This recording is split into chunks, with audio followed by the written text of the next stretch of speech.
al ejército y decía que los nicaragüenses vengan, no les tenemos miedo. Eso decía Tomás Guardia, ¿verdad? Es muy interesante. Y resulta que hay un sentido. Entonces, ya te digo, digamos, el servicio militar obligatorio para los costarricenses en 1870 en adelante, ya para ellos sí tiene un sentido. ¿Por qué? Porque va a haber una amenaza. Entonces, Guardia, gran líder, entrenaba aproximadamente a 3.000 ciudadanos por año.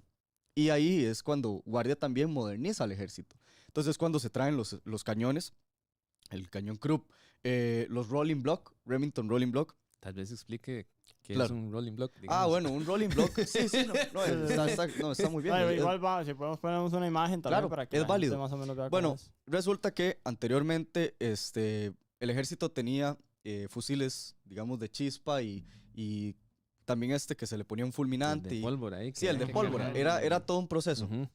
Resulta que el Remington Rolling Block ya es un fusil muy moderno, ¿verdad?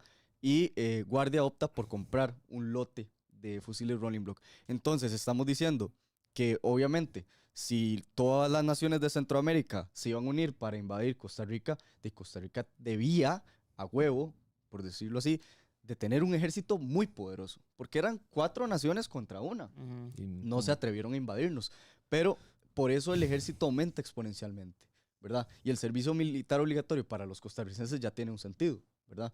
Entonces, por eso se dice, y yo lo creo, que Costa Rica tenía el ejército más poderoso de Centroamérica, porque, digamos, En ese momento. en ese momento específico, porque de ahí, a pesar de que eran 4 contra 1, nunca se atrevieron a invadirnos Ujú. directamente. Ujú. Costa Rica compra unos buques de guerra, el Irazú y otros, Había uno Juan Santa María también. y el Juan Santa María, Ajá. que eran buques de no sé cuántas toneladas. O sea, podemos decir que en la época de Guardia ya Costa Rica tiene un ejército formal, un ejército muy bien consolidado y preparado para enfrentarse a las 4 naciones de Centroamérica, ¿verdad? Y es heroico, es muy bonito. O sea, bueno, digamos, iba a decir lastimosamente, ¿no? Digamos, estas naciones no se atreven a tocar a Costa Rica y porque ellos Sí, ponen en la balanza, estábamos- dicen, mae, son toque. ¿Y por qué querían Querían invadirnos? de poner a A Guardia. Guardia, nada más solo por eso. No, porque también habían sentimientos de unionismo y Ujú. Costa Rica no. Costa Rica sí, Ujú. ya desde... Ya no quería Sí, eso, sí, ¿verdad? sí. Entonces, de nuevo, defendíamos que una idea de país y de decir, no, o sea, nosotros somos un país aparte y tenemos nuestra propia política y demás. Entonces, para hablarlo así, ¿Nicaragua tenía el poder para derrotarnos? No lo tenía. No sé si Honduras, Guatemala, El Salvador y demás, pero Nicaragua puntualmente, que quedaba más cerca, no tenía el poder, porque mientras ellos tenían fusiles de chispa, obviamente en aquella época, de Costa Rica ya contaba con armas de bala. Entonces, la cadencia de fuego contra esta fuerza, los íbamos a hacer pedazos. Sí. Y eso también se va a demostrar, ya después lo va a tocar, cuando Nicaragua nos quiere invadir en 1898. De ahí llega el ejército de Costa Rica, ¿verdad? Nicaragua nos quiere declarar la guerra. Llega Costa Rica y dice, ¿pero qué? O sea, ¿quiénes son ustedes para declarar la guerra? Ujú. Envía a la artillería costarricense a la frontera y de allá Nicaragua dice, no, perdón, ahí era bait. Clickbait. Sí. No, era broma. No, es interesante Y nos declaró por... porque querían recuperar Guanacaste. Ah, Querían tirar la sí, frontera. de siempre. Entonces, Ujú. el ejército de Costa Rica dice, de ahí, están pero muy mal, ¿verdad? Ustedes. Y de ahí, igual, ponen en la balanza. Yo siento que el invasor pone en la balanza, digamos. Sí, vale la pena. Costo-beneficio, ¿verdad? De ahí ya en el 98, como 1898, sí. como cuánto ascendía el ejército. No, digamos, después de 1889, que se da esta revolución democrática en Costa Rica, porque acordémonos que de 1870 a 1882, 1889 también, ¿verdad?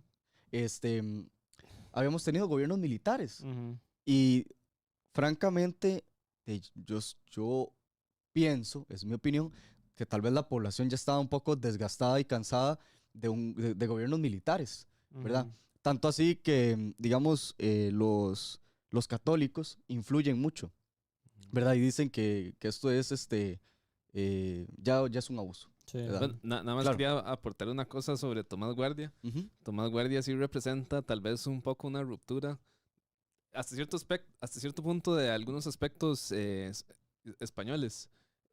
Antes de Tomás Guardia seguíamos teniendo las casitas de adobe Ujú. y los caminitos ahí, las carretitas. Tomás Guardia Revoluciona. ya viene como con unas ideas como más de imitar a Francia e Inglaterra, y eso influye mucho en los cuarteles, que los cuarteles, antes de Guardia, los cuarteles eran como unas casas grandes de adobe, como por decir algo, la casona de Santa Rosa. Sí. Era como así, Y ya después.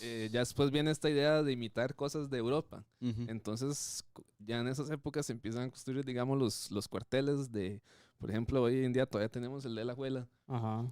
que ya es un diseño, digamos, ya no es como el colonial de antes. También Fadrique Gutiérrez diseña El de Heredia. el Fortín, que es algo ya como imaginación, digamos. Sí. Ya tiene un poco, es como medio romántico la idea de Ajá. hacer Sí, una un cuestión, Fortín. una cuestión que parece medieval, digamos. Sí, sí, sí. Esos son algunos aspectos que ya empiezan a presentarse Establecerse, sí. en esa época. E incluso Tomás Guardia es de las personas que quiere tener el ferrocarril. Y el Ujú. ferrocarril de repente es algo también que va a jugar un papel en el ejército, el ejército se va a Ujú. movilizar en muchos casos Claro, en sí. ferrocarril.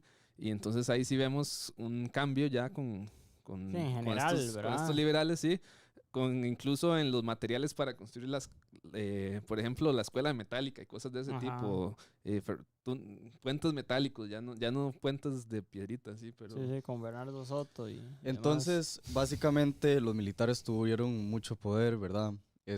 1889, que se da esta revolución democrática en Costa Rica, Ujú. que los costarricenses ya básicamente quieren cambiar del gobierno militar a... Sí, Entonces, porque quería imponerse Ascensión Esquivel. Asunción Esquivel, sí. Sí, entonces vemos que va en picada, ¿verdad?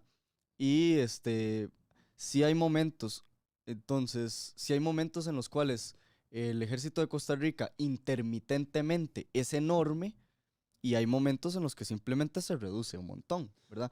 Entonces, esta, em, estos cambios, digamos, estas fluctuaciones en cuanto al ejército de Costa Rica lo debilitaron profundamente, Ujú. porque no es, o sea, el ejército no es algo que usted pueda apagar y encender como una luz, no. O sea, el ejército tiene que formarse constantemente. Sí. Y eso pasó también en el siglo XX, ¿verdad? Ricardo Jiménez Soriamuno quería instruir al ejército costarricense, que le voy a dar un dato muy interesante. El ejército costarricense en determinado momento quiso utilizar la táctica japonesa. Entonces utilizábamos táctica japonesa. ¿Qué? Los kamikazes. No, no. digamos. No, digamos. No había llegado a eso. No, en vista de que, digamos, Costa Rica tiene estos cambios, Ajá. fluctúan, bueno, estas fluctuaciones, incluye nuevas tácticas militares. Entonces, el ejército de Costa Rica utiliza táctica japonesa y alemana, en 1811. Y bueno, es muy interesante que existen cambios. Primero usamos táctica alemana y japonesa, y después usamos táctica americana, y después, o sea, estos Sí. cambios no permitieron una consolidación del ejército adecuada. Entonces, era muy interesante.